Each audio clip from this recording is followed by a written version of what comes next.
Google does not make people stupid. Since the advent of the web, technologies around the globe are advancing far too quickly. The internet continues to play a significant role in advancing technology and influencing alterations in social cognition. Many people believe that the internet has made a significant contribution to the advancement of knowledge and study. Is Google making us stupid? This question was asked by Nicolas Carr in his publication. It is crucial to understand that while technology is necessary for society, there is a concern that it would somehow harm human growth. In this essay, the discussion will try to refute the claim that Google is making humanity stupid. Technology advancements and the expansion of knowledge would require the appropriate instruments to succeed. Therefore, technology-based solutions are needed to provide simple access to, development, and spread of knowledge. It is nonsensical to claim that a technology that makes information accessible is dumbing down people's minds to enhance the same corpus of knowledge. It is observed that research is an ongoing and important process. It calls for academics and scholars to connect distinct bodies of information to improve it. Technology-based solutions that support this process are, therefore, vitally crucial. Science has conducted extensive studies and made sweeping forecasts about what may go wrong as technology develops. People have experienced this terror since they were little. Parents have frequently demonstrated their dread of technology by telling their children what to view, listen to, and interact with. In fact, many who contest the degree to which Google has advanced knowledge do so in the belief that it has moved to stifle public dialogue.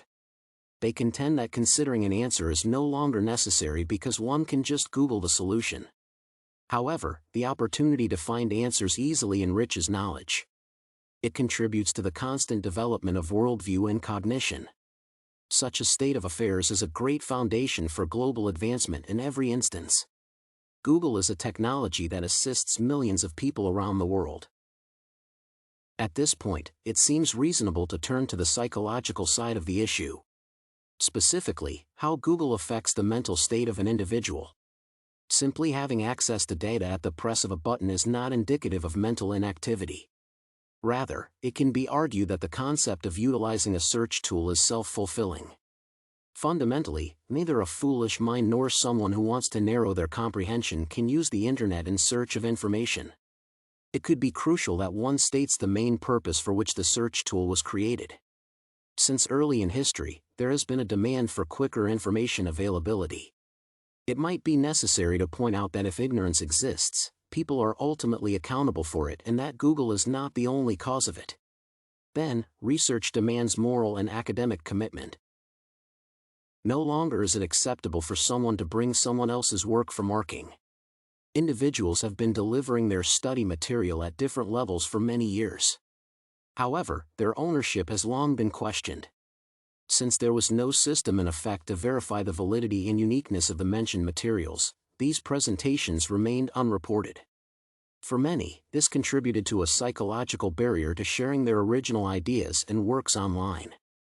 Google now takes a position that allows for quicker access to and transit through any type of material and information that has already been accomplished by other academics. It is important to remember that plagiarism is a corporate and academic offense that is not tolerated in the domains of study. The purpose of search tools is to make knowledge more accessible. This has a significant impact on protecting academics from the negative effects of time waste. Traditionally, it took too long to find data, analyze and deliver it. This caused the information to move more slowly than intended. It implies that technology instruments must be made affordable, accessible, and effective. This noble route should be pursued as the diffusion of knowledge has aided in the birth of various breakthroughs through imaginative thinking. Google embodies a struggle that many people have experienced. It conveniently accomplishes this goal. It still reminds one of the processes of leafing through thick ancient volumes to find a particular reference, word, or phrase. This search engine should be considered a tool that makes it easier to discover information quickly and easily. The breadth and methodology of traditional methods of information search have also been constrained. It is crucial to consider how this search engine has required people to create and combine diverse pieces of information to produce a singular piece. People may now access a variety of materials. This includes books, papers, journals, and other sources. Academics' growth and progress cannot be reliant on the physically demanding and time-consuming study of physical knowledge.